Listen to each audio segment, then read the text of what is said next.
Is Transnistria currently a hindrance for Moldova's European integration path? I don't like to put it in those terms. The Transnistrian conflict is, or the Transnistrian situation, because we haven't really seen a strong conflict for a longer time, is an important issue. It's an important issue for the development of the region, and I would not look at it in terms of hindrances, but I would rather look at it in terms of what kind of solutions we need to find. I like to think, and I say this often, that I'm not here to identify problems. We know the problems. I'm here to identify and work towards solutions in an inclusive manner. So I would say that Transnistria, if we go in the right path, if we find a sustainable solution, is an opportunity. It's an opportunity both for the future of the Republic of Moldova and for the Transnistrian region and for the population. It's an opportunity to build a better future, a stronger economic base, better transit routes, transport routes through this country. And as that opportunity, it can also be an opportunity in Moldova's deepening relationship with the European Union. That would be great, actually. Well, Moldova is close to getting an association agreement with European Union in November this year. What are Moldova's greatest achievements and maybe failures so far? And what should still be done in order to align the system at the European Union standards? Let's start by defining what is an association agreement and a deep and comprehensive free trade area. And I think that this is it's important to look at this in sort of as a whole. I'll put first a disclaimer that we often find ourselves, especially in this region, with an expectation of a panacea, an expectation of a chuda, as one says in Russian, that some moment, mythical moment in time will happen which will change everything overnight. What the association agreement and the deep and comprehensive free trade agreement are, they are transformation tools. They provide a framework within which we can work together to modernize and support that transition. And if you look at the fact that, for instance, EU assistance already now is 41 euros per capita for Moldova annually, the highest in any neighboring country in per capita terms, and between 100 and 130 depending on how well we use the incentives, or how well Moldova uses the incentives, which allow us to give the so-called more for more support. So you see that we're also not just sort of saying that you need to reform. When we see the reforms, we are there also to accompany them financially. We were very, very impressed by the speed. With no other Eastern partner country have we managed to negotiate in such an efficient manner, where the political will of taking on EU norms and taking on commitments for EU norms has been there on the Moldovan side.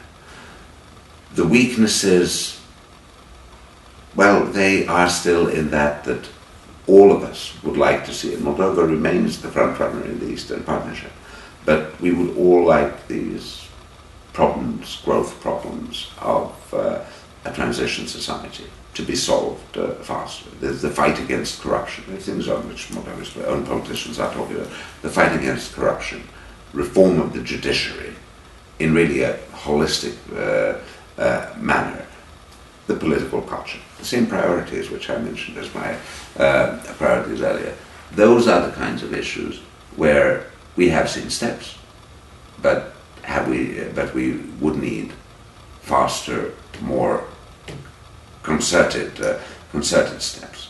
And it is very important to realize the nature of the EU's offer for political association and economic integration. It is an enabling offer.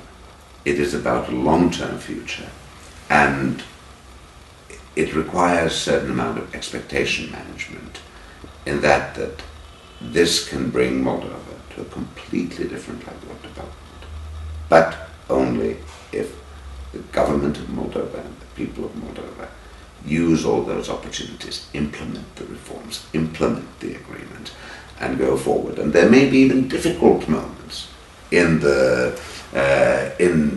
this process, but it's about building a completely different, more sustainable, more firm, more resilient basis, which gives opportunities. Other offers may give short-term benefit, but they may not take the country forward in the longer run.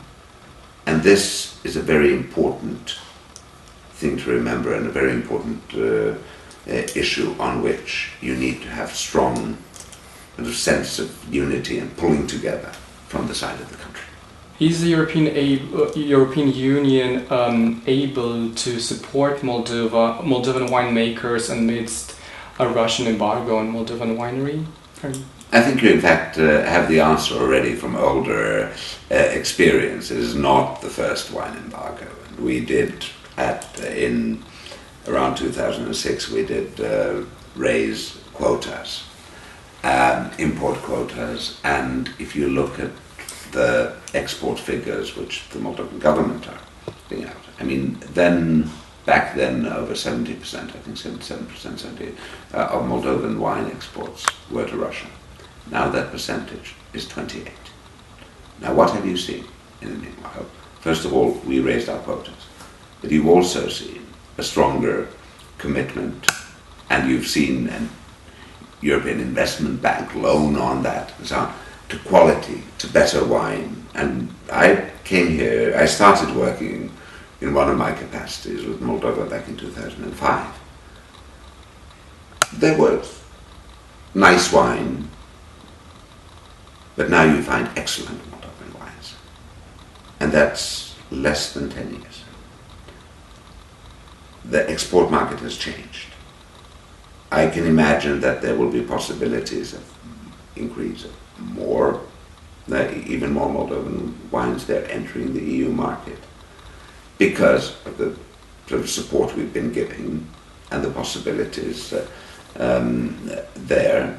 And this is the longer term, again, development's a rocky road, and it requires ownership, it requires concerted action and occasional sacrifice for a better future in the longer run. And for instance, through the DCFTA, through all the sort of issues which pertain also to the business environment, to transparency and so on. So you will be able, through reforms, to increase market access on Moldovan wines and also the demand of Moldovan wines.